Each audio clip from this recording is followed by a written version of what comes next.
अपने क्षेत्र की खबर जानने के लिए हमारे YouTube चैनल गांव तक को सब्सक्राइब करें और ताज़ा अपडेट पाने के लिए बेल आइकन बटन को दबाइए। गौरवशाली कर रहा है ये दादाजी की धरती, ये भारत के विख्यात राष्ट्रकवि माखनलाल जी की धरती,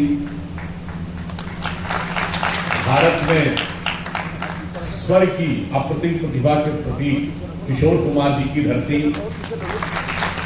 और ये सारे के सारे कहां से निकलते हैं?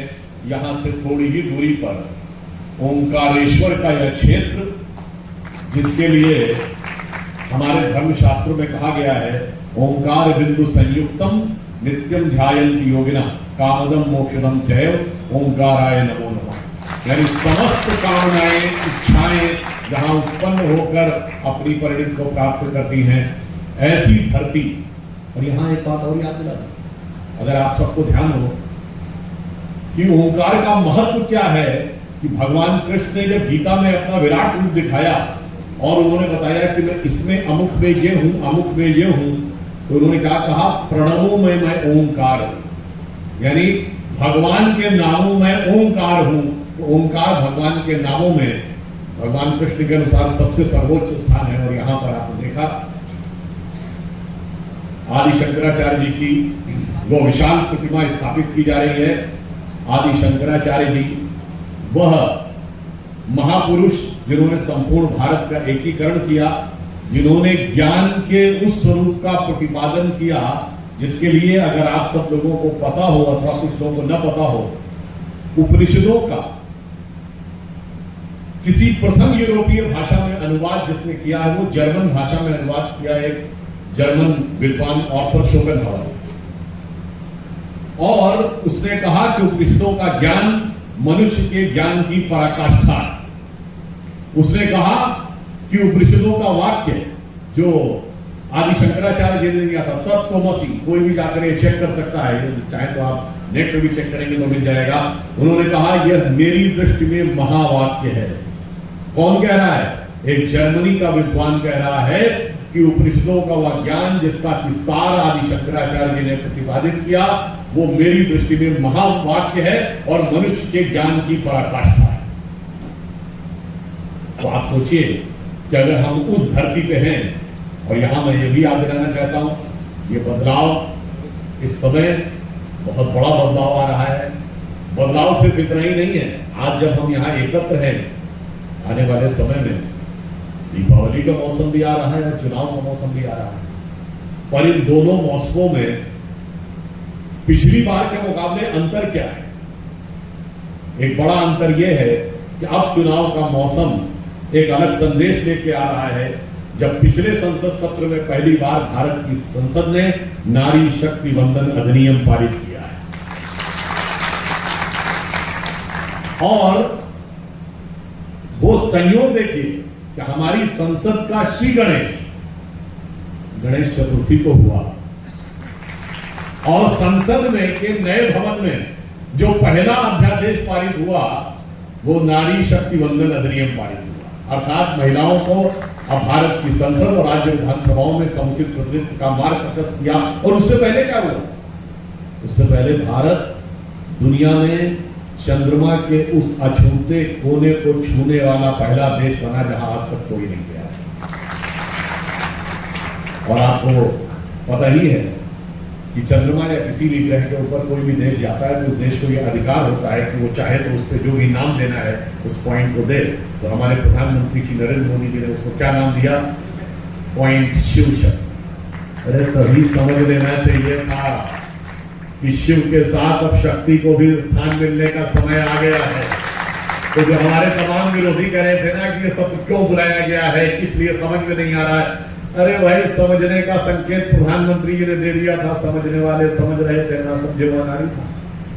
अब देखिए, इसके ये दर्शाता है कि भारत एक नए स्वरूप। उससे पहले हमने G20 आयोजित किया। यह भारत के इतिहास में पहला मौका था जब दुनिया के 20 सबसे शक्तिशाली देशों के राष्ट्राध्यक्ष भारत में, और यह भी एक सुखद अवसर था कि उस G20 को आयोजित करते समय भारत उस G20 की अध्यक्षता ही नहीं कर रहा था। भारत उस G20 में 7.8% की विकास दर के साथ विश्व की बड़ी अर्थव्यवस्थाओं में सबसे तेजी से विकसित होने वाला था। और फिर इतना ही नहीं था, वो पहला G20 हुआ जो केवल दिल्ली के लुटियन जोन की किसी इमारत में बैठकर होने वाला नहीं था, जिसने भारत के 60 से अधिक शहरों में भिन्न भिन्न स्थानों में जाकर भारत की विविध प्रकार की संस्कृतियों को हमारे विदेश के लोगों को दिखाया। और इस G20 ने एक और चीज दिखाई, वो कश्मीर जहां कभी ISIS और पाकिस्तान के झंडे दिखते थे, जहां पथराव होता था, जहां बम चलते थे, वहां श्रीनगर में G20 का एक कार्यक्रम आयोजित हुआ। ये दर्शाता है कि भारत कैसा बदलाव आया। और जब हम कल, आज और कल की बात करते हैं, तो इसी मध्य प्रदेश में कल, यानी हमारी सरकारें आने से पहले का कल क्या था, यहाँ के पूर्व मुख्यमंत्री दिग्विजय सिंह जी ने बोला था 2003 के चुनाव से पहले, आप लोगों को याद हो, कि चुनाव विकास के आधार पर नहीं जीते जाते, चुनाव तो मैनेजमेंट और समीकरणों के आधार पर जीते जाते हैं। ये कल था, ये सोच थी कल वालों की।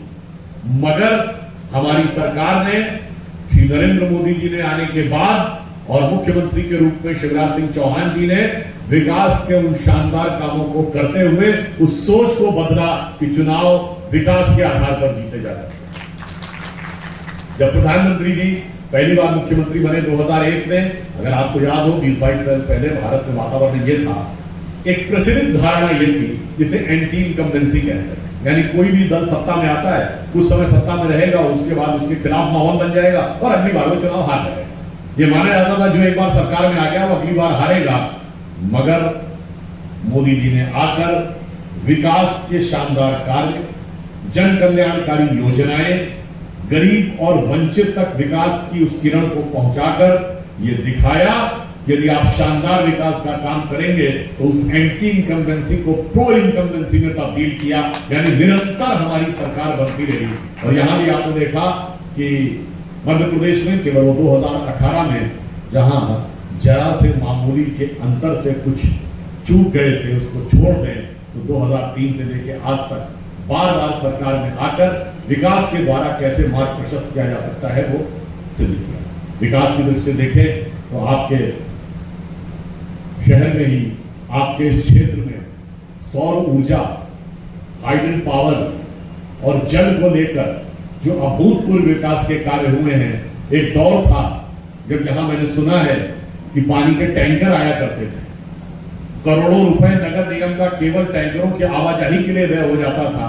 वहां आज जल की जिस प्रकार की उपलब्धता, पानी की जो उपलब्धता सुनिश्चित की गई है, ये विकास के प्रति हमारी प्रतिबद्धता और विकास के प्रति भाजपा की क्षमता का प्रतीक।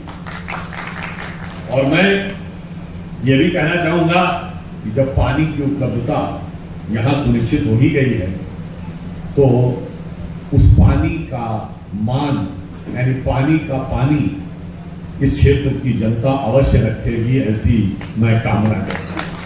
क्योंकि आप सबको पता है कि पानी का अर्थ जल भी होता है और पानी का अर्थ आपके मन की सम्मान, स्वाभिमान की भावना भी होती है। जिसे कहा गया, रही मन पानी राखिए और बिन पानी सब सून। तो बिना पानी के सिर्फ हमारा जीवन ही सूना नहीं हो जाता है, बिना आत्म गौरव के हमारा समाज और हमारे राष्ट्र की चेतना भी सूनी हो जाती है। और इसीलिए आपने देखा कि प्रधानमंत्री जी ने आने के बाद विकास और राष्ट्र गौरव दोनों का काम किया। हमारी सरकार ने भी नर्मदा नदी का जल यहां तक लाकर विकास के नए स्वरूप को सामने प्रस्तुत किया। फिर चाहे multi modal logistic park Indore में बन रहा है, जिससे आने वाले समय में इस पूरे परिक्षेत्र में बहुत भारी मात्रा में रोजगार का सृजन होगा, उसका विकास का मार्ग प्रशस्त करना हो।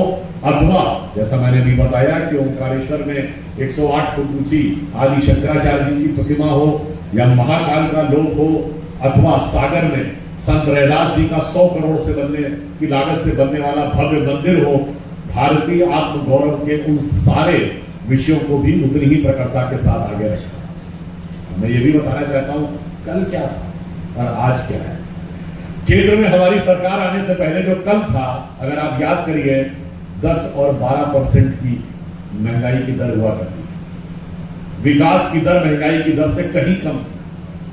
और ये बहुत से लोग गैस के सिलेंडर की जो बात करते हैं ना, मैं सारे लोगों से कहता हूं जाके चेक कर लीजिए, आपको नेट पे अवेलेबल है। जनवरी 2013 में गैस का सिलेंडर 1241 रुपए, जिस 400 रुपए के सिलेंडर की बात करते हैं वो 400 रुपए का सिलेंडर सब्सिडी का सिलेंडर। जैसे आज उज्ज्वला योजना में पहला सिलेंडर मुफ्त दिया जाता है, अब कोई कहे जी मुफ्त का मिल रहा था, इतने का मिलने लगा, वो मुफ्त सब्सिडी थी। और सब्सिडी की व्यवस्था अक्टूबर 2014 में समाप्त हो गई। अब भारत सरकार के पास कोई आधार नहीं रह गया है सिवाय इसके कि वो कीमतों को कम कर सके। और वो कैसे समाप्त हुई यह भी बताना चाहता हूं। 1 जनवरी 1995 को विश्व व्यापार संगठन के साथ, WTO वर्ल्ड ट्रेड ऑर्गेनाइजेशन के साथ उस समय की सरकार ने जो करार किया था, कांग्रेस की नरसिम्हा राव की सरकार ने, उसके अनुसार यह व्यवस्था बनी हुई थी कि डीजल के ऊपर सब्सिडी अक्टूबर 2010 में समाप्त होगी, जो समाप्त हो गई, और गैस के ऊपर सब्सिडी 2014 अक्टूबर में समाप्त हो गई, तो वो समाप्त हो गई। इसलिए ये झूठ का प्रतिपादन किया जाता है बताने के लिए कि सत्य क्या था।